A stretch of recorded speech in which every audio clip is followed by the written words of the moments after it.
শুভেচ্ছা। আচ্ছা, প্রধানমন্ত্রী তারেক রহমান কি ভারত সফরে যাচ্ছেন? একটা বিজ্ঞপ্তি যখন দেওয়া হয়েছিল যে, শেখ হাসিনা এবং আওয়ামী লীগের নেতৃবৃন্দকে বাংলাদেশে পাঠানোর হলেই তিনি যাবেন, তখন কিন্তু সঙ্গত কারণে মনে করা হয়েছিল যে না, তিনি যাচ্ছেন না। কিন্তু আজকে দেখা গেল ভারতের হাই কমিশনার দীনেশ ত্রিবেদী তিনি বলছেন যে প্রধানমন্ত্রীকে ভারতের স্মরণীয় অভ্যর্থনা জানানো হবে। তার মানে হচ্ছে কি, প্রধানমন্ত্রী কি যাচ্ছেন?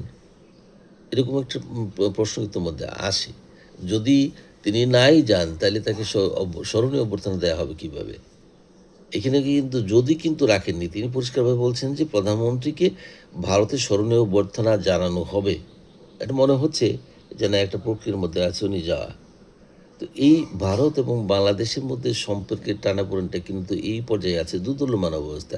একদিকে মনে করা হচ্ছে যে এটা হবে, আরেকদিকে মনে করছে না, এটার সম্ভাবনা নাই। তো এই মুহূর্তে বাংলাদেশ এবং ভারত সম্পর্কে যেই অ সামনে অন্তত বেশ কিছু গুরুত্বপূর্ণ বিষয় আছে। যেমন গঙ্গা চুক্তির বিষয়টা এই তো এই ডিসেম্বরে শেষ হয়ে যাবে, করা লাগবে নবায়ন।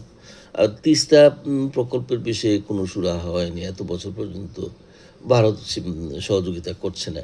তো এই জিনিসগুলি মীমাংসা করার জন্য বাংলাদেশের যেমন স্বার্থের বিষয় আছে, ভারতেরও স্বার্থের বিষয় আছে। তো এই দোদুল্যমান অবস্থাটা কি সেই স্বার্থ উদ্ধার, উভয় দেশের জন্যই স্বার্থ উদ্ধার সফল হবে? ধন্যবাদ।